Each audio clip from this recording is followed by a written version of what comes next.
السلام علیکم ورحمۃ اللہ وبرکاتہ۔ نحمده ونصلی علی رسولہ الکریم، اما بعد فاعوذ باللہ من الشیطان الرجیم، بسم اللہ الرحمن الرحیم۔ رب اشرح لی صدری ویسر لی امری واحلل عقدۃ من لسانی یفقہوا قولی۔ افمن اتبع، کیا پھر وہ شخص جس نے پیروی کی، رضوان اللہ، اللہ کی رضامندی کی، کیا بھلا وہ شخص جو اللہ کی رضامندی کی پیروی کرے وہ اس شخص کی طرح ہو سکتا ہے کمن باء بسخط من اللہ، جو اللہ کی ناراضگی کے ساتھ پلٹے؟ باء کا روٹ کیا ہے؟ بے واو حمزہ، پیچھے پڑھا یہ لفظ، کیا پڑھا؟ وباءوا بغضب من اللہ، وہاں غضب کا لفظ آیا ہے اور یہاں سخط کا لفظ آیا۔ سخط جو ہے سین خا طا، خلاف مرضی اور ناپسندیدہ چیز کے لیے استعمال ہوتا ہے۔ یہ غصے کا پہلا درجہ ہے۔ پہلا درجہ جو ہوتا ہے وہ ہے بڑے کا چھوٹے پر غصہ کرنا، سخط جو ہے، اور دوسرا درجہ غیظ ہوتا ہے۔ سخط غصے کا پہلا درجہ اور غیظ دوسرا درجہ، اور غضب اس سے اگلا۔ تو بسخطن کا معنی کیا ہے یہاں؟ اللہ کی ناراضگی، اللہ کی ناپسندیدگی۔ تو ایک وہ شخص ہے جو اللہ کی رضامندی کے کام کرتا ہے، اللہ کے پسندیدہ کام کرتا ہے، اور دوسرا وہ ہے جو اللہ کی ناراضگی کے کام کرتا ہے۔ تو فرمایا کہ کیا یہ دونوں برابر ہو سکتے ہیں کہ وہ جسے تلاش ہو رضوان اللہ کی اور وہ جو کما کے لوٹے اللہ کا غصہ؟ وَمَأْوَاهُ جہنم، اور اس کا ٹھکانہ جہنم ہو، وَبِئْسَ الْمَصِيرُ، اور وہ کتنا برا ٹھکانہ ہے۔ اب آپ دیکھیے کہ انسان بظاہر دیکھنے میں ایک ہی مشن پہ نکلتا ہے، یعنی دو لوگ گھر سے نکلے ہیں ایک ہی کام کے لیے، ٹھیک ہے؟ ایک کے دل میں نیت تھی اللہ کی رضا حاصل کرنا، وہ کس میں شامل ہو گیا، کس کیٹیگری میں آیا؟ اتبع رضوان اللہ، جو اللہ کی رضا کی تلاش میں نکلا اور اس کی کوئی دوسری غرض نہ تھی۔ دوسری غرض کیا ہوتی ہے؟ مثلا انسان اللہ کے دین کے لیے نکلتا ہے اور دوسری غرض ساتھ کیا ہو سکتی ہے کہ میری دنیا کا بھی فلاں اور فلاں فائدہ اس میں ہو جائے گا، یعنی وہ نیت ملی جلی۔ تو وہ شخص جو خالصتاً بغیر کسی لالچ کے، بغیر کسی غرض کے، بغیر کسی نیت کی خرابی کے، صرف اور صرف اللہ کو راضی کرنے کے لیے، اللہ کی رضامندی حاصل کرنے کے لیے اپنے گھر سے نکلتا ہے، کوئی دوسری غرض نہیں، لالچ نہیں، نہ کوئی نیم چاہیے، نہ فیم چاہیے، نہ ہی کوئی اور مال و دولت یا دنیا کا کوئی فائدہ چاہیے۔ ایک ہے وہ شخص۔ دوسرا ہے وہ شخص جو بظاہر نکلا ایک نیکی کے کام کو ہے، لیکن اس کی نیت خراب ہے یا اس کا طریقہ غلط ہے، اور جب وہ گھر پلٹا تو کیا لے کے پلٹا؟ اللہ کی ناراضگی، یعنی اللہ کی رضامندی کے بجائے اللہ کی ناراضگی لے کے واپس لوٹا۔ یہ بات کیوں کہی گئی؟ اس لیے کہ جب لوگ جنگ میں نکلتے تھے، جہاد کے لیے نکلتے تھے، تو بظاہر کسی کی شکل سے تو نہیں پتا چلتا تھا کہ کون کیا سوچ لے کے جا رہا ہے۔ تو کچھ لوگوں کی نیت اور غرض صرف ایک ہوتی تھی، اور وہ کیا؟ کہ ہمیں اس کے عوض صرف اللہ کی رضا چاہیے۔ اور کچھ لوگ جیسے مال غنیمت کے لیے یا بہادری کے جوہر دکھانے کے لیے، مشہوری حاصل کرنے کے لیے، یا لوگوں میں اپنی دھاک بٹھانے کے لیے، اپنی اہمیت جتانے کے لیے کہ لوگ ہمیں مانے، تسلیم کریں، ہمارا سکہ بیٹھ جائے لوگوں پر، سکہ جمانے کو اپنا۔ تو فرمایا کہ یہ دو بالکل مختلف قسم کے کردار ہیں، ٹو اپوزٹ کیریکٹرز، لہذا دونوں کا انجام بھی مختلف ہے۔ سورۃ السجدہ آیت نمبر 18 میں اللہ تعالیٰ فرماتے ہیں افمن کان مؤمنا کمن کان فاسقا لا یستوون، کیا وہ شخص جو مومن ہو اس کی طرح ہو سکتا ہے جو فاسق ہو؟ فاسق کون ہوتا ہے؟ اللہ کی حدیں توڑنے والا، نافرمانی کرنے والا۔ ایک وہ شخص ہے جو اللہ کی بات ماننے والا ہے، دوسرا وہ شخص ہے جو اللہ کی نافرمانی کرنے والا ہے۔ تو یہ دونوں ایک تو نہیں ہو سکتے۔ سورۃ صاد آیت 28 میں فرمایا ام نجعل الذین آمنوا وعملوا الصالحات کالمفسدین فی الارض ام نجعل المتقین کالفجار، کیا ہم بنا دیں گے ان لوگوں کو جو ایمان لائے اور انہوں نے اچھے کام کیے ان کی طرح جنہوں نے زمین میں فساد کیا، یعنی مفسدین کی طرح کر دیں گے؟ ام نجعل المتقین کالفجار، یا ہم متقیوں کو فاجروں کی طرح کر دیں گے؟ یہ دو ایک نہیں ہو سکتے، برابر نہیں ہو سکتے۔ کیوں نہیں ہو سکتے؟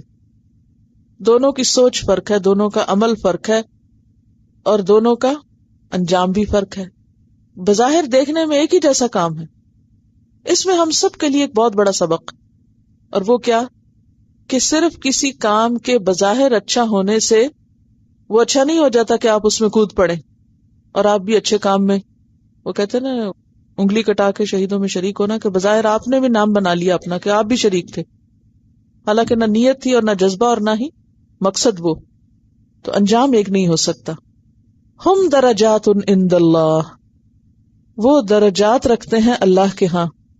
تو اس سے کیا پتہ چلتا ہے کہ آخرت میں اچھا کام کرنے والوں کے بھی درجے ہیں اور برا کرنے والوں کے بھی درجے ہیں۔ مثلا جنت کے 100 درجے، جنت کے 100 درجے، تو جو جس جذبے کے ساتھ نیکی کا کام کرے گا، جس کوالٹی کا کرے گا، جس احسان کے درجے پر، ایکسیلنس کے لیول پہ کرے گا، کہاں پہنچے گا؟ وہ اسی خاص سٹوری پہ جا پہنچے گا۔ یعنی جیسے دنیا میں آپ میں سے کوئی 20th فلور پہ رہتا ہے تو کوئی 40th پہ، تو آپ جب لفٹ میں جاتے ہیں تو کیا کرتے ہیں؟ بٹن دباتے ہیں نا، تو لفٹ کہاں جا کے رکتی؟ جہاں آپ نے جانا ہوتا ہے، جو نمبر آپ نے دبایا ہوتا ہے، ٹھیک ہے نا، یہ جہاں آپ کا جانے کا ارادہ ہوتا ہے۔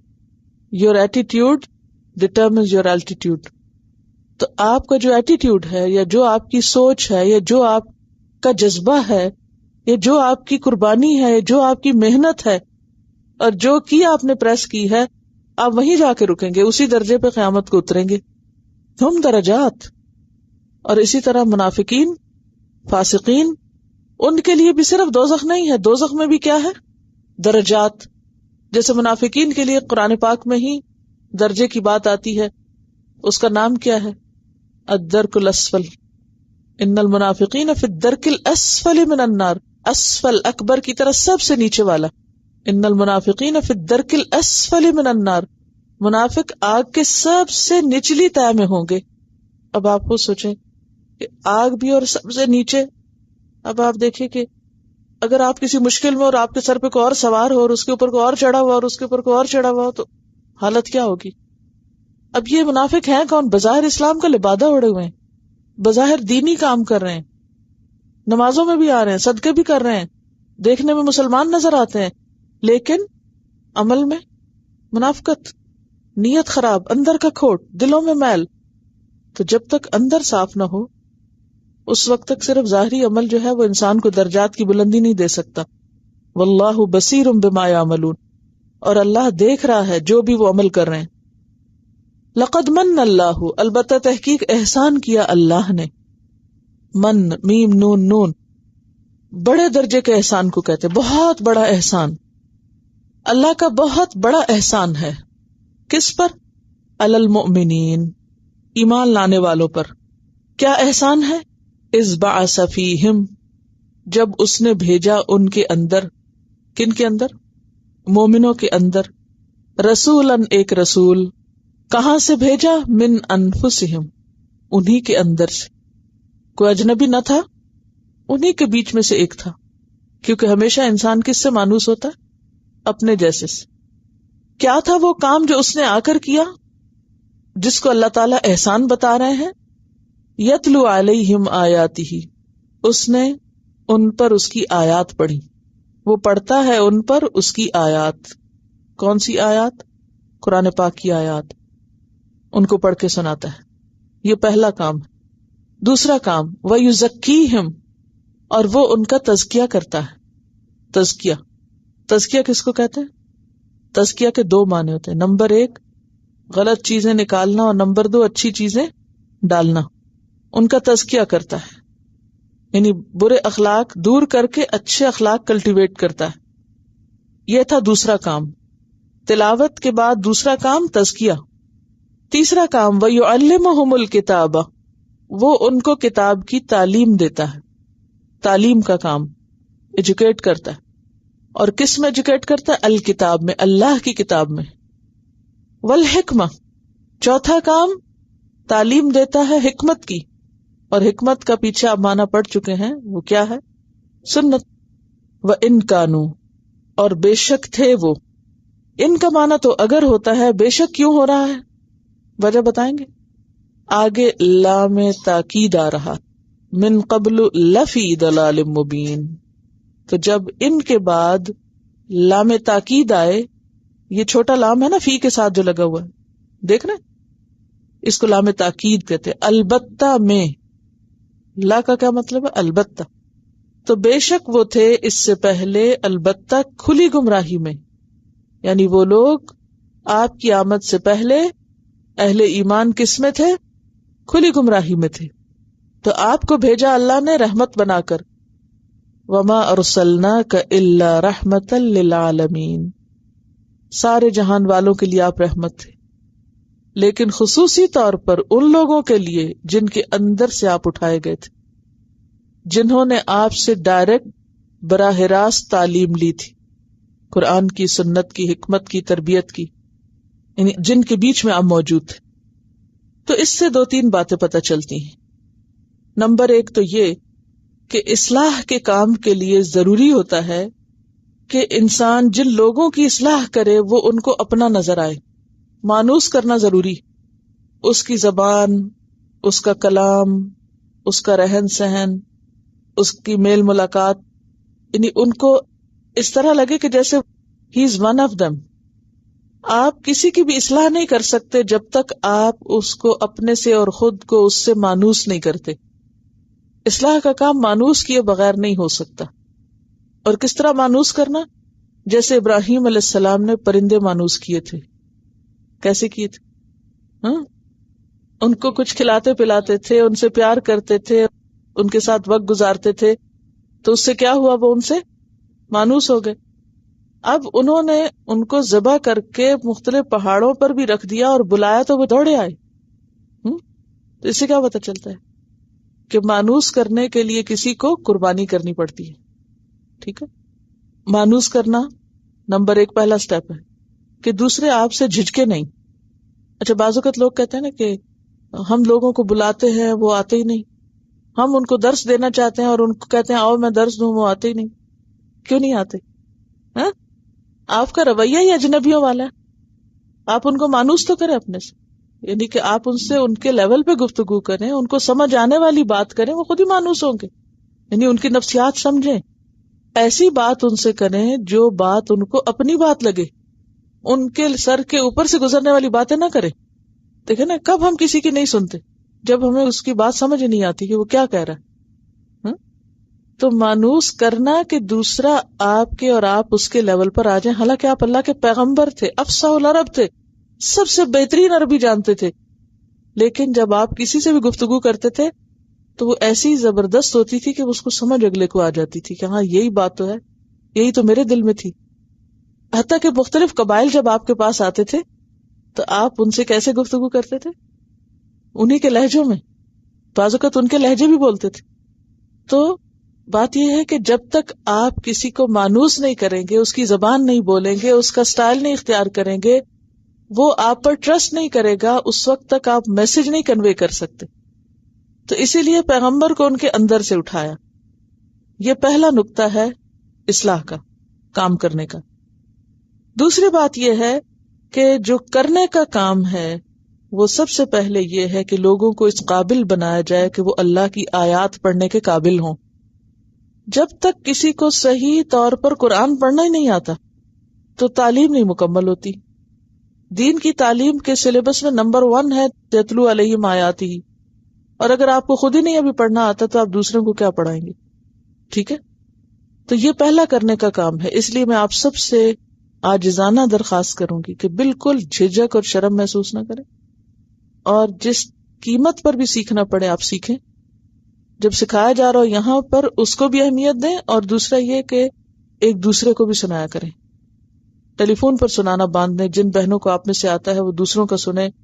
آپ کے قریب کوئی رہتا ہے, کسی بھی طرح سب سے پہلا کرنے کا فریضہ جو ہے وہ کیا ہے کہ آپ اس قابل ہوں کہ آپ اللہ کی آیات پڑھ سکے, کیونکہ پیغمبر نے پہلا کام یہ کیا تھا, یتلو علیہم آیاتی. پھر آپ دیکھیے کہ ایک اور چیز ہے, آیات ہمیشہ دو معنی رکھتا ہے, ایک ہے کائنات کی نشانیاں اور دوسرا ہے قرآن کی آیات. جو معلم ہوتا ہے اس کا فرض بنتا ہے کہ صرف وہ آیات کی تلاوت اور مخارج ہی نہ سکھائے بلکہ لوگوں کے اندر یہ ملکہ یا صلاحیت پیدا کرے کہ وہ کائنات کی نشانیاں پڑھنے کے قابل ہو جائیں, غور و فکر کا مادہ ان میں آ جائے, خود سوچنے لگے, آرٹ آف تھنکنگ ان کے اندر ڈیولپ کیا جائے, وہ ہر چیز پر عبرت کی نگاہ ڈالیں. ٹھیک ہے. دوسری چیز, صرف چیزیں رٹوائی نہ جائیں, صرف چیزیں انڈیلی نہ جائیں, یہ کر لو یہ کر لو یہ کر لو, بلکہ وہ طریقے سکھائے جائیں کہ جس سے واقعی اندر کی اصلاح ہو, دلوں کی اصلاح ہو, سوچ کی اصلاح ہو, دل بدلے.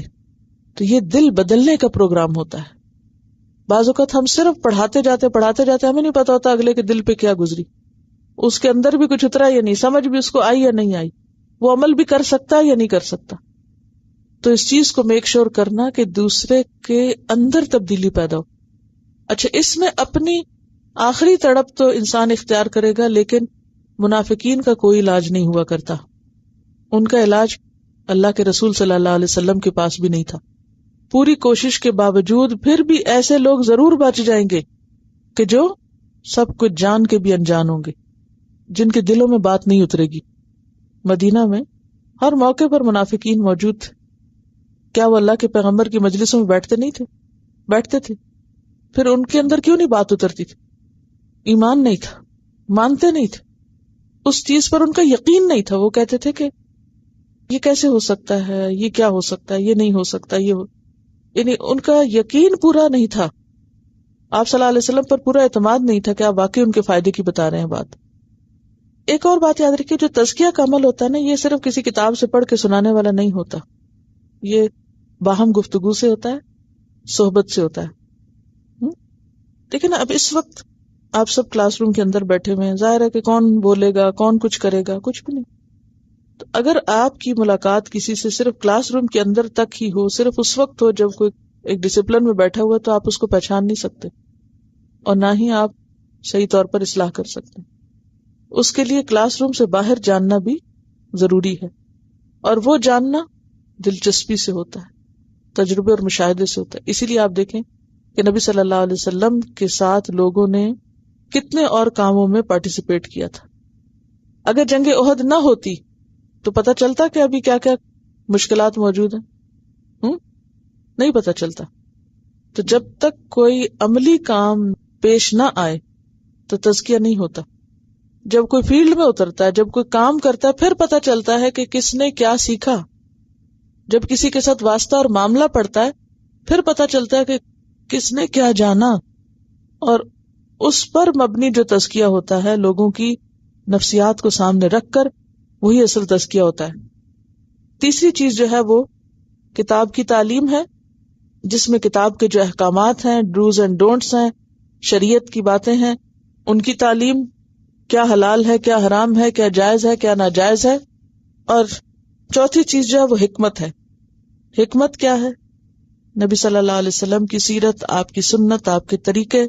اور پھر حکمت گہرے علم کو بھی کہتے ہیں, پردے کے پیچھے دیکھنے کی صلاحیت پیدا ہونا, یعنی وہ چیزیں سمجھ میں آنے لگنا جو عام لوگوں کو سمجھ نہیں آتی, یعنی سمجھ, انڈرسٹینڈنگ کا ایک اگلا لیول. پیچھے حکمت کے بارے میں پڑھ چکے ہیں نا, کیا پڑھا تھا؟ یؤتی الحکمت من یشاء ومن یؤت الحکمت فقد اوتی خیرا کثیرا. جس کو چاہتا ہے حکمت دیتا, اور جس کو حکمت دے دی گئی اس کو تو بہت بڑی خیر دے دی گئی. حکمت کیا؟ معاملہ فہمی, رائٹ ٹائم پہ رائٹ ڈیسیژن, چیزوں کو صحیح طور پر سمجھنا اور صحیح طور پر اختیار کرنا. اور اس سے پہلے لوگ کھلی گمراہی میں مبتلا تھے.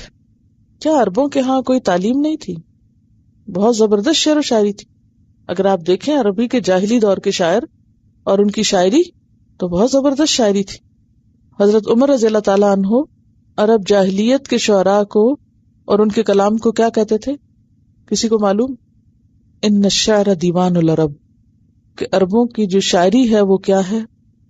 ان کی تاریخ ہے، ان کی پوری ہسٹری کو سموئے ہوئے ہیں. ایسا نہیں تھا کہ وہ کوئی گنگے بہرے لوگ تھے یا ان کو کوئی سمجھ ہی نہیں تھی یا انتہائی بے وقوف لوگ تھے. بہت سمجھنے والے لوگ تھے. اور یہ بھی یاد رکھیے کہ ان کے ہاں نثر نہیں تھی. ہر اچھی بات کس میں کہتے تھے؟ شعر میں. شعر میں بات کہنا آسان ہوتی ہے؟ ذرا بتائیے مجھے. شعر ہر شخص کہہ سکتا ہے؟ نہیں. تو وہ قوم جو شاعری میں باتیں کرتی ہو اپنی، کیا وہ انٹلیکچوئل نہیں ہوگی؟ لیکن ان کے اس انٹلیکٹ کو مانا نہیں گیا. ان کانوا من قبل لفی ضلال مبین، اسے ضلال مبین کہا گیا. وہ اپنے طور پر اپنے آپ کو بڑی چیز سمجھتے تھے کہ ہم جیسا کوئی ہے ہی نہیں. ایسے ایسے زبردست خطیب تھے ان کے اندر کہ جو بغیر وقفے کے صبح سے دوپہر تک کلام کر سکتے تھے، اور مخصوص قسم کے انداز سے ایسے ایسے الفاظ اور ایسی لغت اور اپنے خطابت کے جوہر دکھاتے تھے کہ انسان حیران ہو جائے. آپ کو معلوم ہے نا، ہر پیغمبر اپنی قوم میں خاص معجزہ دے کے بھیجا گیا. آپ کو معجزہ کیا تھا؟ قرآن. قرآن نے کس کا مقابلہ کیا؟ ان کی شاعری کا. حضرت موسیٰ علیہ السلام کے دور میں جادوگری تھی، اس کا مقابلہ ہوا. عیسیٰ علیہ السلام کے زمانے میں طب تھی، سب طبیبوں کو مات کر دیا. ایسے معجزات لائے. ایسا نہیں کہ اس سے پہلے لوگوں کے پاس تھا کچھ نہیں، ان کے حساب سے بہت کچھ تھا، لیکن جب تک یہ نہ تھا وہ کس میں تھے؟ گمراہی میں تھے. تو اس کے بعد بھی، پہلے تو تھے، اگر اس کے بعد بھی قرآن و سنت اور ان سب چیزوں کے ہوتے ہوئے بھی اگر کسی شخص کے پاس یہ علم نہیں ہے، محض دنیا کا علم ہے، تو ادھورا ہے. وہ اس کو گمراہی سے نہیں بچا سکتا، اس کی سوچ بھٹک سکتی. پھر فرمایا اولما اصابتکم مصیبۃ. آ حرف استفہام ہے. آ کیا؟ تعجب کے لیے. وا حرف ربط ہے. لما کا معنی جب، یعنی کیا بھلا جب، کیا ایسا نہیں ہوا کہ جب اصابتکم پہنچی تم کو. کیا روٹ ہے؟ سواد واو بے. صوب کیا معنی ہوتا ہے؟ تیر کا نشانے پہ جا کے لگنا، یعنی مصیبت ان کے اوپر آ پڑی. اصابتکم مصیبت، مصیبت کا روٹ بھی یہی ہے، سواد واو بے. جب تم پر ایک مصیبت آئی تو اس وقت تمہارا حال کیا ہوا؟ تم پریشان ہو اٹھے. حالانکہ قد اصبتم مثلیہا، تحقیق پہنچا چکے تھے تم اس سے دگنی. مثلی کا کیا مطلب ہے؟ دو گنا ہے. مثل ایک گنا اور مثلین دو، اور مثلین سے نون اڑ گیا ہے مضاف ہونے کی وجہ سے، تو مثلیہا اس سے دگنی. یعنی تمہیں جب مصیبت پہنچی حالانکہ تم دگنی پہنچا چکے تھے. قل تم کہا تم نے، انا ھذا یہ کہاں سے آ گئی. یعنی تم تو تصور بھی نہیں کر رہے تھے، تم تو ایکسپیکٹ بھی نہیں کر رہے تھے. کس مصیبت کی طرف اشارہ ہے یہاں؟ کون سی مصیبت مراد ہے؟ شکست، غزوہ احد کی شکست. جب تمہیں شکست ہوئی تو تم نے کہا کہ یہ کہاں سے آ گئی، یہ کیوں ہو گئی. جب مصیبت آئی تو تم نے کہا یہ مصیبت کہاں سے آ گئی، کہاں سے آئی. قل ہوا من عند انفسکم، کہہ دیجئے وہ تمہارے نفسوں کی طرف سے آئی، تمہارے اپنے پاس سے ہی آئی، تم خود ہی لائے ہو، تم خود سبب ہو. کیونکہ مسلمان یہ سمجھ رہے تھے کہ چونکہ ہمارے درمیان اللہ کے رسول موجود ہیں اس لیے ہمیں شکست کبھی نہیں ہو سکتی. اچھا، جیسے ہم لوگوں کا بھی تصور ہے نا کہ ہم کبھی کوئی تعویذ گلے میں ڈال لیں گے یا پھر کوئی قرآن پاک کہیں کسی چیز میں رکھ دیں گے تو کہیں گے کہ چونکہ اس میں قرآن پاک ہے تو اب یہ چیز کو کچھ نہیں ہوگا. ایسے سوچتے ہیں نا. وہ کہتے تھے کہ نبی صلی اللہ علیہ وسلم خود بیچ میں ہمارے موجود ہیں، ہمیں شکست ہو ہی نہیں سکتی. اس لیے ان کے لیے یہ بالکل ان ایکسپیکٹڈ بات تھی. اولما اصابتکم مصیبۃ قد اصبتم مثلیہا، یہ جملہ معترضہ ہے. تحقیق تم اس سے دگنی پہنچا بھی چکے تھے، لیکن جب تم پہ ایک گناہ آئی قل تم انا ھذا، کہنے لگے یہ کیوں آ گئی اور یہ کہاں سے آ گئی. قل ہوا من عند انفسکم، کہہ دیجیے یہ تمہارے اپنے نفسوں کی طرف سے آئی ہے، تمہارے اپنے کیے کی وجہ سے آئی ہے. تو اس سے کیا پتہ چلتا ہے؟ ایک بات یاد رکھیے، قرآن پاک میں مصیبت کے آنے کا جو فلسفہ بیان کیا گیا ہے وہ یہی ہے کہ وما اصابکم من مصیبت فبما کسبت ایدیکم، تم پہ جو مصیبت آتی ہے وہ تمہارے اپنے ہاتھوں کی کمائی سے آتی. تمہاری اپنی غلطی ہوتی ہے اس کے پیچھے. لیکن عام طور پر ہم مصیبت آنے پر کیا رویہ اختیار کرتے ہیں؟ فوراً دوسروں کو بلیم کرتے ہیں، فوراً دوسروں سے کمپلین کرتے ہیں، تمہاری وجہ سے یہ ہوا، اس کی وجہ سے ہوا. بعض اوقات کسی ظاہری سبب کی وجہ سے، اور بعض اوقات ظاہری سبب کوئی نہیں ہوتا، صرف توہمات کی وجہ سے. ظاہری سبب کی مثال دیجیے. خود غزوہ احد ظاہری سبب تھا، وہ جگہ چھوڑی تھی، نافرمانی ہوئی تھی تو ٹھیک ہے، ہو گئی شکست، یہی وجہ تھی نا. اور پہلے درجے پہ کہ مشورہ غلط دیا تھا، پھر آگے جا کے جگہ چھوڑ دی، پھر آپ بلا رہے تھے تو واپس نہیں پلٹے، تو یہ نبی صلی اللہ علیہ وسلم کی نافرمانیاں تھی، تو یہ وجہ تھی. اچھا، بعض اوقات کوئی ظاہری سبب نہیں بھی ہوتا تو لوگ دوسروں کو بلیم کرنے لگتے ہیں کچھ توہمات کی وجہ سے. کوئی مثال اب اس کی دیجیے. کالی بلی گزر گئی تو اب کام نہیں ہوگا، اور فلاں سے صبح صبح ملاقات ہو گئی، اب تو میرا سارا دن ہی خراب گزرے گا. ہاں، وہ کہہ رہی کسی نے ٹوک دیا تو اس کو بھی کہتے ہیں کہ اب تو سب کام خراب ہوں گے. اچھا، اگر کوئی گھر سے جا رہا ہے تو پیچھے سے آواز دے دیں تو کہتے ہیں کہ اب تو یہ کام نہیں ہوگا. یہ توہمات ہیں. اور کام اتفاق سے نہ ہو تو پھر کیا سمجھتے ہیں؟ یہی وجہ تھی، فلاں کے پیچھے سے بلانے کی وجہ سے یہ ایسے ہوا.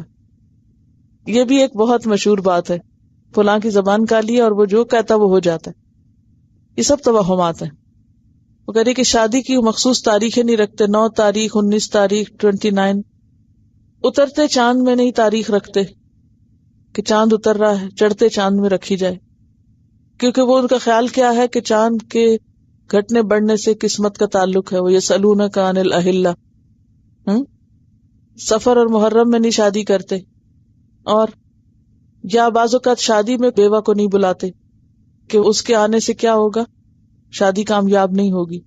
یا کوئی بے اولاد ہو تو اس کو بعض اوقات نہیں بلاتے، اس کو دلہن سے دور رکھتے ہیں کیونکہ اگر اس کا سایہ اس پہ پڑ گیا تو اس کی بھی اولاد نہیں ہوگی. کس قدر غلط بات ہے، کس قدر خرافات ہیں. یا بعض اوقات یہ سمجھتے ہیں کہ جب سے شادی ہوئی ہے تو ہم پہ بڑی مصیبتیں آئی ہیں، یہ سارا دلہن کا قصور ہے، اس کا منحوس قدم جب سے اس گھر میں آیا ہے پریشانیاں ہی پریشانیاں. حالانکہ وہ نہ بھی آتی تو یہ سب ہونا تھا. تو یہ دراصل شیطانی خیالات ہوتے ہیں جو شیطان دل میں ڈال کے انسان کو اللہ سے اور بندوں سے بدگمان کرتا ہے. مصیبت کا فلسفہ کیا ہے؟ قرآن کیا بتاتا ہے کہ جب بھی مصیبت آتی ہے وہ تمہارے اپنے کسی قصور کی وجہ سے آتی ہے. وَيَعْفُو عَنْ كَثِيرٍ، اور اللہ تعالیٰ بہت سی چیزیں تو ویسے ہی معاف کر دیتا ہے، تمہارے گناہوں کو درگزر کر دیتا ہے. اب آپ دیکھیں جنگ احد میں کیا ہوا، مشرکین خود ہی چھوڑ کے چلے گئے، حالانکہ ان کے لیے سنہرا موقع تھا کہ وہ سب ختم کر دیتے اور مدینہ جا کے لوٹ لیتے، لیکن ان کو معلوم نہیں کیا ہوا، ان کے دل میں اللہ نے ایسا روب ڈالا کہ وہ سب کچھ چھوڑ چھاڑ کے واپس مکہ چلے گئے. یہ اللہ کے کرنے سے ہوا، ورنہ اللہ تعالیٰ سزا دینا چاہتا تو اس سے آگے بڑی سزا دے سکتا تھا، اس سے زیادہ نقصان ہو سکتا تھا. فرمایا کل ہوا من عند انفسکم، یہ تمہارے اپنے نفسوں کی کمزوری سے ہوا ہے، نبی صلی اللہ علیہ وسلم کی نافرمانی کی وجہ سے ہوا ہے. سورۃ آل عمران 152 میں یہ بات بہت وضاحت سے گزر چکی ہے. حتی اذا فشلتم وتنازعتم فی الامر وعصیتم من بعد ما اراکم ما تحبون منکم من یرید الدنیا ومنکم من یرید الآخرہ ثم صرفکم عنہم لیبتلیکم. سورۃ آل عمران. ترجمے کی تو ضرورت نہیں نا، شکر ہے کچھ تو کام میرا کم ہوا. جی، ان اللہ علی کل شیء قدیر، بے شک اللہ ہر چیز پہ قادر ہے. اس کا کیا مطلب ہے کہ اللہ فتح بھی دے سکتا ہے، اللہ کے لیے تو کچھ مشکل نہیں، وہ تو تم کو فتح بھی دے دیتا، لیکن تم چونکہ ابھی فتح کے قابل نہیں تھے، اس لیے اپنی غلطیوں سے تم نے جیتی ہوئی جنگ ناکامی میں بدل دی، ہار دی. سورۃ محمد آیت 7 میں آتا ہے ان تنصروا اللہ ینصرکم ویثبت اقدامکم، اگر تم اللہ کی مدد کرو گے اللہ تمہاری مدد کرے گا اور تمہارے قدم جما دے گا. کیا مطلب ہے اس کا کہ فتح کب آتی ہے مومنوں کو؟ جب پہلا قدم مومن اٹھائیں. تمہارا تو پہلا قدم ہی یہاں غلط ہوا جو مدینہ سے نکلے باہر، تو جب قصور تمہارا اپنا ہو تو پھر اس کا نقصان کس کو پہنچے، پھر اس کا انجام کوئی اور کیوں دیکھے؟ کس کو دیکھنا چاہیے انجام؟ خود کو. جو غلطی کرے گا جیسا بوگے ویسا کاٹو گے. تو اس سے سبق ہمیں کیا ملتا ہے؟ زندگی میں جب کوئی نقصان ہو، جب کوئی تکلیف آئے تو اسٹاپ بلیمنگ اینڈ کمپلیننگ. دوسروں کو بلیم کرنا چھوڑ دیں. اچھا، جب ہم دوسروں کو بلیم کرتے ہیں تو اس کا نقصان کیا ہوتا ہے؟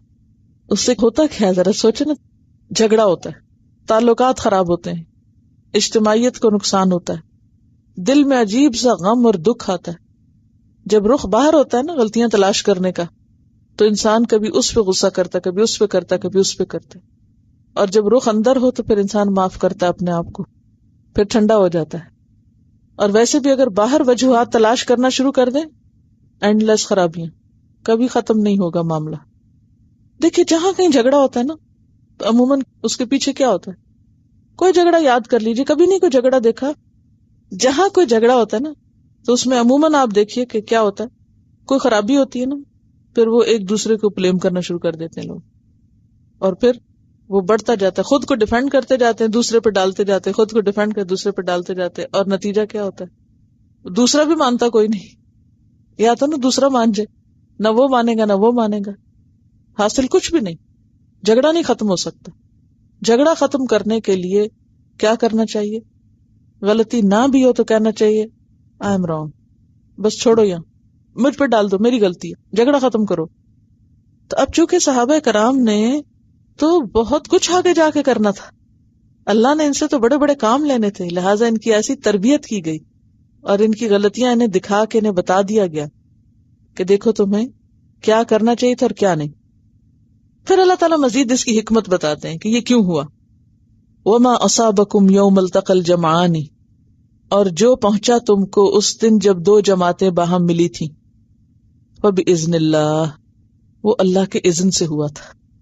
اس سے کیا پتہ چلتا ہے کہ ہر کام اللہ کے اذن سے ہوتا ہے. فتح ہوتی ہے تو اللہ کے اذن سے، نقصان ہوتا ہے تو اللہ کے اذن سے. یہاں ایک اور بات یاد رکھیے کہ اللہ کا اذن یا اللہ کی مشیت حکمت سے خالی نہیں ہوتی. ٹھیک ہے، جب ہمیں کوئی نقصان ہوتا ہے نا تو ہم بڑے بیچارے بن کے کہتے ہیں بس وہی ہو گیا جو اللہ کی مرضی تھی، اللہ کا اذن یہی تھا. اور دل میں تھوڑے تھوڑے ناراض بھی ہوتے ہیں کہ اللہ کا اذن یہ کیوں تھا. تو یاد رکھیے کہ اللہ کی مرضی حکمت سے خالی نہیں ہوتی.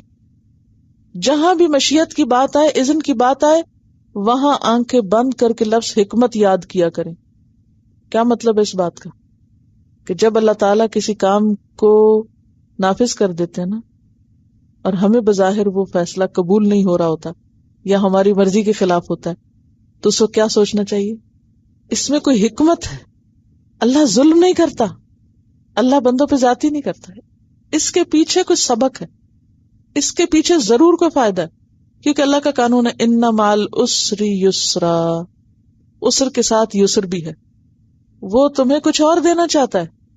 بعض اوقات ایک چیز انسان سے لے لی جاتی ہے، انسان کہتا ہے یہ کیوں، قبول نہیں کرتا، یہ میں مان ہی نہیں سکتا، میں یہ ایکسپٹ نہیں کر سکتا. دیکھیں نا، جب بھی کسی کا کوئی نقصان ہوتا ہے یا اس کی مرضی کے خلاف کوئی بات ہوتی ہے تو لوگ کیوں زیادہ پریشان رہتے ہیں اور لوگ سکون میں کیوں نہیں آتے؟ کیونکہ وہ اللہ کا فیصلہ ایکسپٹ نہیں کرتے، اس کی حکمت کو سمجھنے کی کوشش نہیں کرتے، وہ جھگڑنا شروع کر دیتے. اور جو اللہ سے جھگڑے اور جو تقدیر سے جھگڑے وہ کہاں سے کامیاب ہو سکتا ہے؟ نہیں ہو سکتا. تو جب نقصان ہو، جب کوئی پریشانی آئے، جب کوئی تکلیف آئے، جب کوئی فیصلہ زندگی میں غلط ہو جائے تو ہمیشہ سوچا کریں یہ اللہ کے اذن سے ہوا ہے، یہ اللہ کے حکم سے ہوا، اللہ کی مشیت تھی اس میں. اور ساتھ سوچا کریں، کبھی ناراض ہو کے نہ سوچا کریں کہ اللہ کی مرضی یہی تھی، مسکین بن کے، عاجز ہو کے. نہیں، کہا کریں اللہ کا کوئی فیصلہ حکمت سے خالی نہیں. اگر میرے رب نے یہی چاہا، میرے حصے میں یہی لکھا تھا، مجھے اس کو یہی دینا تھا، تو پھر اس میں ضرور کوئی مقصد ہے.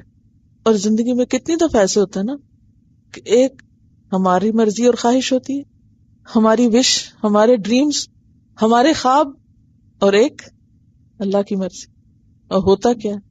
جو اللہ کی مرضی تھی، پھر ہم اس کو ایکسپٹ نہیں کر سکتے. پھر ساری زندگی ریگریٹس، اور ہر روز جو ایک نئے سرے سے غصہ اور غم کی لہر آتی ہے جسم میں، وہ کس سے آتی ہے؟ عموماً ایکسپٹ نہ کرنے سے. تو یاد رکھیں، لائف از ڈیفیکلٹ، زندگی مشکل چیز ہے، زندگی آسان نہیں ہے. اس فیکٹ کو ایکسپٹ کریں کہ اس میں ہر کام ہماری مرضی کا نہیں ہو سکتا، نہیں ہوگا. اللہ کے فیصلوں کو مجھے قبول کرنا ہے، چاہے وہ میری مرضی کے خلاف ہے. اور ہوتا کیا ہے، چند دن کے بعد آپ دیکھیں گے اسی میں سے خیر نکل آتی. آگے جا کے انسان کہتا ہے شکر ہے وہ نہیں ہوا جو میں چاہتا تھا، نہیں تو میں تو پھنس جاتا، میں تو مصیبت میں پڑ جاتا. یہ کئی دفعہ ہم ایکسپیرینس کرتے ہیں، لیکن وقتی طور پہ ہم راضی نہیں ہوتے. ٹیسٹ کہاں ہے، امتحان کہاں ہے؟ اس خاص دکھ کے لمحے جب ہماری مرضی کے خلاف کوئی چیز واقع ہو جائے. ہم کسی کی زندگی چاہتے ہیں، اللہ اس کو بلانا چاہتا ہے. ہوتا ہے نا ایسے، کئی دفعہ ایسے ہوتا ہے. ہم کسی کی زندگی کے طلبگار ہیں، اللہ اس کی موت کا طلبگار ہے. ہونا وہ ہے جو اللہ نے چاہا. اب ہمارے لیے لازم کیا، ایکسپٹ کر لیں. اسی میں کوئی بہتری تھی. اور تکلیف کے موقع پر نبی صلی اللہ علیہ وسلم نے کیا فرمایا، جب کسی پہ کوئی دکھ آئے وہ میرے دکھ کو یاد کر لے. جیسے بعض اوقات کوئی بچہ ہے، اس کے ماں باپ فوت ہو گئے، کسی اور کے گھر میں اس کو پلنا پڑا، تو عموماً بچے کیا کہتے ہیں، وائی می، میرے ساتھ ایسا کیوں ہوا؟ سوچتے ہیں نا اس طرح، اور اس سے کتنی شٹر ہو جاتی ہے ان کی پرسنالٹی. میرے ساتھ ہی ایسا کیوں ہے، یہ سب بچوں کے تو ماں ابا ہیں، میرے اماں ابا کیوں نہیں؟ اس وقت کیا سوچنا چاہیے؟ نبی صلی اللہ علیہ وسلم کے باپ تو پیدا ہونے سے پہلے ہی چلے گئے، دیکھا ہی نہیں. ماں چھوٹے سے تھے، 6 سال کے بچے کیا یاد ہوتی ماں کی شکل، وہ بھی نہیں دیکھی. تو آپ نے اپنی مثال دے کے کہا کہ جب کوئی دکھ پہنچے تو کیا کرو، میرا کوئی دکھ یاد کر لو. اب آپ دیکھیں جنگ احد میں آپ کا دکھ، دانت ٹوٹا ہے آپ کا، لوہے کی وہ جو سنگلیاں ہیں زرہ کی، وہ اتنی اندر گھس گئی ہیں کہ ابو عبیدہ بن جراح جب کھینچ کے نکالتے ہیں، دائیں طرف سے نکالتے ہیں، دائیں دانت ابو عبیدہ کا ٹوٹتا ہے، بائیں طرف سے نکالتے ہیں، بائیں ٹوٹتا ہے. یہ اللہ کے پیغمبر ہیں جن پہ یہ دکھ آیا. جسمانی تکلیف، دانت کا ٹوٹنا، گڑھے میں گر جانا، موت کی خبر مشہور ہو جانا. کوئی دکھ اور تکلیف کا مرحلہ ہے نہیں کسی کی زندگی میں جو آپ اس آزمائش سے نہ گزرے. تو سب سے زیادہ سخت آزمائش پیغمبروں کی ہوتی ہے، پھر اس کے بعد جو ان سے قریب ہوتے. اور جب کوئی آزمائش آئے صبر کے ساتھ اس کو لیں، کہیں کہ اللہ کا فیصلہ یہی تھا کہ ایسا ہی ہو، ایسا ہی ہونا تھا، اسی میں خیر ہے، اسی میں بھلائی ہے، کوئی فیصلہ اس کا حکمت سے خالی نہیں. بعض اوقات ہم آسانیوں کے راستے سے سیکھنا چاہتے ہیں، اللہ ہمیں مشکلات میں ڈال کے سکھانا چاہتا ہے. فرمایا وما اصابکم یوم التقى الجمعان فباذن اللہ. یہ جو اس دن ہوا تھا نا جب 2 جماعتیں ملی تھی، تو یہ تو سب اللہ کے حکم سے ہوا تھا. وَلِيَعْلَمَ الْمُؤْمِنِينَ، اور تاکہ وہ جان لے مومنوں کو. اس کے پیچھے ایک اور خاص حکمت کیا تھی کہ مومنوں کو جانچا جائے. نمبر 1 مومن اور منافق کا فرق پتہ چلے. نمبر 2 مومنوں کے درجے پتہ چل جائیں، کون ایمان کے کس درجے پر ہے، صبر کے کس درجے پر ہے، استقامت کے کس درجے پر ہے. دیکھیں ٹیسٹ کے بغیر اول دوم سوم تو کوئی آ ہی نہیں سکتا. وَلِيَعْلَمَ الَّذِينَ نَافَقُوا، اور تاکہ وہ جان لے کہ کون ہیں وہ جنہوں نے منافقت کی. اصل میں آپ کو یاد ہوگا کہ عبداللہ بن ابی جو تھا وہ جنگ بدر کے بعد مسلمان ہوا تھا. جنگ بدر میں تو پتہ ہی نہیں چلا تھا نا، مطلب نیا مرحلہ تھا. تو جنگ احد پہلی جنگ تھی جس میں عبداللہ بن ابی اور اس کے ساتھیوں کا نفاق کھلا تھا. یہ جنگ تھی جس میں پتہ چلا تھا اچھا یہ لوگ جو بظاہر مسلمان اپنے آپ کو دکھا رہے ہیں یہ حقیقت میں ہے نہیں، یہ منافق ہیں. یعنی منافقوں کی پہچان مقصود تھی. دیکھیے امتحان کسی کے سچا اور جھوٹا ہونے کا فیصلہ کرتا ہے. ٹیسٹ، ایک شخص بڑی محبتوں کا اظہار کرتا ہے، بڑے دعوے کرتا ہے کہ میں تمہارے لیے بہت مخلص اور سچا ہوں، لیکن جب کوئی مصیبت آتی ہے تو اس وقت وہ بھاگ جاتا ہے، منہ موڑ لیتا ہے. تو کھل جاتا ہے کہ اس کی سچائی کتنی تھی. وقیل لہم، اور ان سے کہا گیا، تعالوا، آؤ. کن سے کہا گیا؟ منافقین سے. منافقین سے کہا گیا بھائی ادھر آؤ. تعالوا، تعالوا کا پیچھے پڑ چکے ہیں، کیا معنی ہے؟ بلند مقصد کی طرف بلانا، کسی اعلیٰ چیز کی طرف بلانا. آؤ قاتلوا فی سبیل اللہ، اللہ کے رستے میں جنگ کرو. اب ادفعوا، اگر جنگ نہیں کرتے تو دفاع ہی کرو. جنگ کرنے والے کون تھے ان میں سے؟ جو حضور صلی اللہ علیہ وسلم کے ساتھ تھے. اور دفاع کرنے والے کون تھے؟ عبداللہ بن جبیر اور ان کے ساتھی کس پہ تھے؟ دفاع پہ تھے. آؤ یا تو پھر یہاں آ کے بیچ میں نیچے جنگ کرو یا پھر تم دفاع کرو. قالو، ان کا جواب کیا تھا، بہانہ کیا تھا؟ لو نعلم قتالا، اگر ہم جانتے کہ جنگ کیسے کی جاتی ہے، لاتبعناکم، تو ہم تمہارے پیچھے آ جاتے. یہ بڑا ہی بیسک بہانہ ہوتا ہے لوگوں کا، ہمیں آتا ہی نہیں. دل تو بہت چاہتا ہے ہم آپ کی مدد کریں، خدمت کریں، مگر ہم اتنے نکمے لوگ ہیں کہ ہمیں کام ہی نہیں آتا. ہم کیا کریں گے؟ سب سے آسان بہانہ نا، مجھے کام آتا نہیں، I'm so sorry، مجھے پتہ نہیں یہ کرنا کیسے ہے، اس لیے میں نہیں کر سکتا. اب کوئی آپ کو کیا کہے؟ وہ کہے نہیں پھر بھی کرو، نہیں آتا تب بھی کرو. کہہ سکتا کوئی پھر اگلا دوسرا شخص کو کام کہے گا اس کے بعد آپ کو؟ جب آپ یہ کہہ کے ایکسکیوز کر لیں I'm sorry مجھے آتا نہیں، تو پھر چپ ہی ہے. تو منافقین نے کیا بہانہ کیا؟ لو نعلم قتالا لاتبعناکم، اگر ہمیں جنگ کرنی آتی تو ہم بھی تمہارا ساتھ دیتے. اچھا، ایک اور انداز سے بھی انہوں نے یہ کہا، جب ان کا مشورہ نہیں مانا گیا نا، تو انہوں نے کہا کہ جنگ تو تم لوگوں کو کرنی آتی جو بھاگ کے باہر چلے گئے ہو، ہمیں تو نہیں آتی. اگر ہمیں آتی ہوتی اور تم سمجھتے کہ ہمیں جنگ کرنی آتی تو پھر تم لوگ شہر سے نہ نکلتے. تو یہ طنزیہ انداز بھی تھا. پھر آپ دیکھیں ایک اور طرح سے یہ بات کہی کہ ہمارا خیال تھا جنگ وانگ کوئی نہیں ہونی، یہ بس ایسے ہی ہنگامہ ہے. اگر ہمیں پتا ہوتا کہ واقعی جنگ ہونی ہے تو ہم بھی آتے لڑنے. یعنی نہ کرنے کے 100 بہانے ہوتے ہیں، کسی بھی کام کو نہ کرنے کے کئی ایک بہانے ہوتے ہیں. ایک تو یہ کہ ہمیں تو فنون ہر باتیں ہی نہیں، یا یہ کہ ہمارا خیال تھا جنگ کو نہیں ہونی، یا یہ کہ ہمیں کہاں آتا ہے جناب، کچھ آتا تو سب کچھ آپ کو ہے جو باہر چلے گئے. اگر ہمیں آپ کسی قابل سمجھتے تو ہماری مانتے صحیح. ہم للکفر یومئذ اقرب منہم للایمان، وہ کفر سے اس دن زیادہ قریب تھے ایمان کی نسبت. اپنے منافقانہ طرز عمل کی وجہ سے وہ کفر کے زیادہ قریب تھے. یعنی عین وقت پہ لشکر چھوڑنا کس کے لیے زیادہ فائدہ مند تھا، ایمان والوں کے لیے یا کافروں کے لیے؟ کافروں کے لیے. اصل میں اشارہ ہے یہاں ان 300 لوگوں کی طرف جو عین وقت پہ راستے میں چھوڑ کے چلے گئے تھے، عبداللہ بن ابی اور اس کے ساتھی منافقین جو تھے. تو انہوں نے عین وقت میں مسلمانوں کا ساتھ چھوڑ کے کس کو قوت پہنچائی؟ کفار کو. دیکھیں اگر مسلمانوں کے اتنا ہم اتنے ہیں تو اور بات تھی، لیکن جاتے جاتے راستے میں کچھ لوگ ڈراپ ہو جائیں تو عموماً کیا ہوتا ہے؟ عام روزمرہ زندگی میں بھی دیکھیے، جب کچھ لوگ اکٹھے مل کے کوئی پروگرام بناتے ہیں، پھر آدھے لوگ اس میں سے ڈراپ ہو جاتے ہیں، پھر کیا ہوتا ہے؟ باقی بھی ختم ہو کے رہ جاتے ہیں، پروگرام نہیں ہوتا. کیوں؟ وہ سوچتے ہیں اب کیا کرنا، مزہ ہی نہیں آئے گا. عام روزمرہ زندگی میں بھی. اور یہاں تو جنگ کی بات تھی. جب تیسرا حصہ لوگ نکل گئے تو کیا ہوا؟ اب اتنی سخت پریشانی ہوئی تو انہوں نے زیادہ ساتھ دیا کس کا بنسبت مسلمانوں کے؟ کفار کا. تو کفار کو تقویت پہنچائی. یقولون بافواہہم ما لیس فی قلوبہم، وہ اپنی زبانوں سے وہ باتیں کر رہے تھے جو ان کے دلوں میں نہیں تھی. یہ کون سی باتیں؟ یہ بہانے بنانا. ٹھیک ہے نا.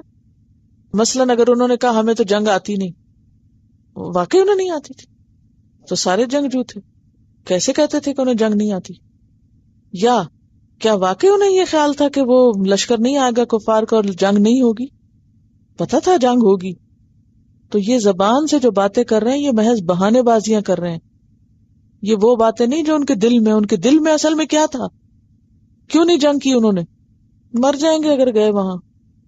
اور یہ چند لوگ اور ان کے 3000 کا لشکر آ رہا ہے تو بچنے کے نہیں، ہم کیوں مرے چل کے، یہی جائیں. یا یہ کہ ان کے دلوں میں کیا تھا کہ ہم ساتھ چھوڑ جائیں، یہ مسلمان ختم ہو اور یہ جو جھگڑا چلا ہے اسلام کفر کا یہ سارا جھگڑا ہی پاک ہو.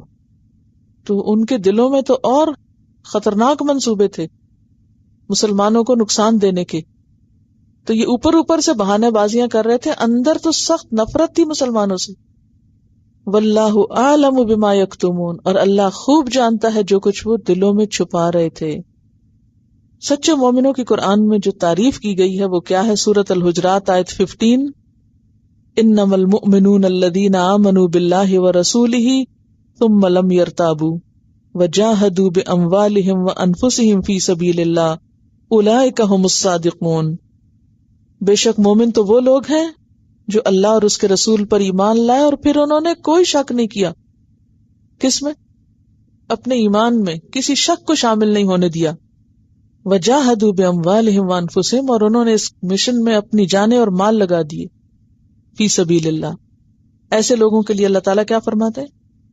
اولئک ھم الصادقون، یہ لوگ ہیں سچے. الذین قالوا لاخوانہم، وہ لوگ جنہوں نے اپنے بھائیوں سے کہا، یہ پیچھے گزر چکا ہے نا، منافقین نے اپنے بھائیوں سے کہا، بھائیوں سے مراد کیا ہے؟ وقعدوا، اور خود بیٹھ گئے. لو اطاعونا ما قتلوا، اگر یہ ہماری مانتے تو میدان جنگ میں نہ مارے جاتے. ہم نے کہا تھا کہ مقابلہ بہت سخت ہے، بچنا مشکل ہے، لیکن انہوں نے ہماری بات نہیں مانی. اللہ تعالیٰ فرماتے ہیں قل فادرؤوا عن انفسکم الموت، اچھا تم سمجھتے ہو میدان جنگ میں جانے کی وجہ سے مارے گئے، جنگ احد میں شریک ہونے کی وجہ سے مارے گئے؟ تم ذرا اپنے آپ سے موت ہٹا کے دیکھو. فادرؤوا کا لفظ جو ہے نا دال رے حمزہ سے ہے. در ان کہتے ہیں پوری قوت کے ساتھ کسی نقصان دہ چیز کو دور کرنا. پہلے سپارے میں یہ لفظ گزر چکا ہے. فدارأتم، وہ الزام تراشی جو تھی نا ایک دوسرے پہ، اس کو ہر ایک اپنے سے ہٹاتا تھا، تو پوری قوت سے اپنے سے ہٹانا در ان کہلاتا ہے. اللہ تعالیٰ فرماتے ہیں کہ ذرا اپنے آپ سے موت کو ہٹاؤ تو صحیح. اگر تم سمجھتے ہو کہ ان کی موت اس وجہ سے ہوئی کہ وہ میدان جنگ میں گئے تھے، تو تم ذرا گھروں میں مرنے سے بچ کے دکھاؤ. ایک روایت میں یہ بھی آتا ہے کہ جس روز یہ آیت اتری اس دن مدینہ میں 70 منافقوں کا انتقال ہو گیا تھا. ان کنتم صادقین، اگر تم سچے ہو. کس بات میں؟ کہ موت میدان جنگ میں جانے سے آیا کرتی ہے. اگر تم اپنی اس بات میں سچے ہو تو پھر ذرا موت سے بچ کے تو دکھاؤ، موت سے جان تو چھڑاؤ. بنیادی طور پر ان آیات میں بتایا یہ گیا ہے کہ جب کوئی مصیبت آتی ہے یا تکلیف آتی ہے یا مشکل حالات آتے ہیں تو ان میں ہمارا رویہ کیا ہونا چاہیے. اصل میں ہم اپنے آپ کو رنج اور غم اور حزن و ملال اور فکر اور خوف انہی چیزوں میں ضائع کر کے رکھ دیتے ہیں. اگر دیکھا جائے تو دنیا کا سب سے بڑا مسئلہ کیا ہے؟ بے سکونی. اور بے سکونی کے پیچھے وجوہات کیا ہیں؟ انگریٹفل ہونا، اپنے حالات پہ راضی نہ ہونا، مشکلات کی وجہ نہ سمجھنا، اور مشکلات کو دور کرنے کا سلیقہ نہ آنا. بعض اوقات ہم مشکل کو اپنے لیے برا سمجھتے ہیں، حالانکہ وہ ہمارے لیے خیر کے دروازے کھولنے آتی. مثلاً اس میں نے کہ I asked for strength and God gave me difficulties to make me strong. ہم قوت تو چاہتے ہیں مگر وہ طریقہ اختیار نہیں کرنا چاہتے جس سے ہم قوی ہو سکیں. مشکلات میں پڑے بغیر آپ میچور کیسے ہو سکتے ہیں؟ میچور نہیں ہو سکتے. پرابلمز آئے بغیر آپ کو وزڈم نہیں آئے گی کہ آپ کس طرح سالو کریں. یعنی آپ کو کوئی مسئلہ پیش ہی نہیں زندگی میں آئے، کوئی مشکل آئے ہی نہ، تو آپ کی صلاحیتیں استعمال کہاں ہوں گی؟ آپ کے اندر کا پوٹینشیل نکلے گا کہاں؟ ثابت کہاں آپ ہوں گے کہ واقعی آپ کچھ کرنے کے قابل ہیں؟ لیکن عموماً ہم مشکلات سے گھبراتے ہیں اور مشکلات کو اللہ کی طرف سے آنے والی صرف سزا سمجھتے ہیں. کسی پہ بھی تکلیف آئے تو عموماً ہم کیا سمجھتے ہیں؟ کچھ تو غلطی ہوگی. وہ اپنے لیے سوچنا چاہیے. جب ہم پہ کوئی پریشانی آئے تو اس وقت سوچنا چاہیے کہ کوئی تو میری غلطی ہوگی. اور اگر کسی پر آئے تو کیا سوچنا چاہیے کہ پتہ نہیں اللہ تعالیٰ اس کو اس سے کیا سکھانا چاہتا ہے. تو مشکلات سے کبھی بھی گھبرانا نہیں چاہیے، مانگنی نہیں چاہیے، آ جائے تو بلبلانا نہیں چاہیے. اس وقت صبر کا مظاہرہ کرنا چاہیے. اور اللہ تعالیٰ ہر مشکل کے ذریعے کچھ نہ کچھ سکھاتا ہے. انشاءاللہ کل کا موضوع بھی اس سے ملتا جلتا ہے، اور اس میں آپ دیکھیں گے کہ پچھلی قوموں میں بھی اللہ تعالیٰ نے لوگوں کو مختلف طریقوں سے آزمایا. نعمتیں بھی دیں، خوشحالیاں بھی دیں، پھر تکلیفیں بھی دیں، تاکہ لوگ کسی نہ کسی طرح اس دنیا میں ہی سمجھ جائیں، لیکن لوگ سمجھ کر نہ دیے۔ کسی نے ایک سوال کیا تھا، آپ نے بتایا کہ اگر پڑوسیوں سے لی ہوئی چیز کو یا دی ہوئی چیز کو مقدار میں زیادہ کر کے دیا تو وہ سود شمار ہوگا۔ یہ تو میں نے نہیں کہا تھا، یہ آپ نے الٹ سمجھا۔ میں نے یہ کہا تھا کہ اگر آپ زیادہ کا تقاضا کرتے ہیں کہ میں آپ کو اتنا دے رہا ہوں، آپ مجھے اس سے اتنا زیادہ کر کے واپس کریں گے تو میں ادھار دیتا ہوں، یہ ممنوع ہے۔ دینے والے کو عام طور پر کیا سکھایا گیا کہ جب وہ کسی کو کچھ لوٹائے تو کس طرح لوٹائے؟ پورا تو لوٹائے ہی، اگر زیادہ لوٹائے تو زیادہ اچھا ہے۔ وَإِذَا حُيِّيتُم بِتَحِيَّةٍ فَحَيُّوا بِأَحْسَنَ مِنْهَا أَوْ رُدُّوهَا۔ تو کسی نے پوچھا یہ ہے کہ اگر چائے کی پتی یا دودھ یا کوئی ایسی چیز لی یا دی گئی جس میں تعداد کا حساب نہیں تھا اور نہ رکھا جا سکتا تھا اور نہ ہی اس نیت سے دی گئی کہ واپس لینی ہے، تو اس پر کیا حکم ہے؟ عام لین دین میں جو خالصتاً ہمسائیگی کا خیال رکھ کر ہو اور نیت نہ زیادہ لینے کی ہو نہ کم، تو کیا حکم ہے؟ اس پہ تو کوئی حکم نہیں ہے۔ عام روزمرہ زندگی کے لین دین میں کمی بیشی تھوڑی بہت ہو جاتی ہے، بالکل ایکوریٹلی بعض اوقات ناپا تولا نہیں جاتا، بعض اوقات بھول جاتا ہے، لیکن جب کسی کو کچھ دیا جائے اور اس موقع پہ طے کیا جائے کہ واپس مجھے اس سے زیادہ ملے، وہ منع ہے۔ اگر آپ اتنا بھی یاد رکھ لیں تو یہ کافی ہے، ٹھیک ہے۔ آخر دعوانا ان الحمد للہ رب العالمین۔ سبحانک اللہم و بحمدک، نشہد ان لا الہ الا انت، نستغفرک و نتوب الیک۔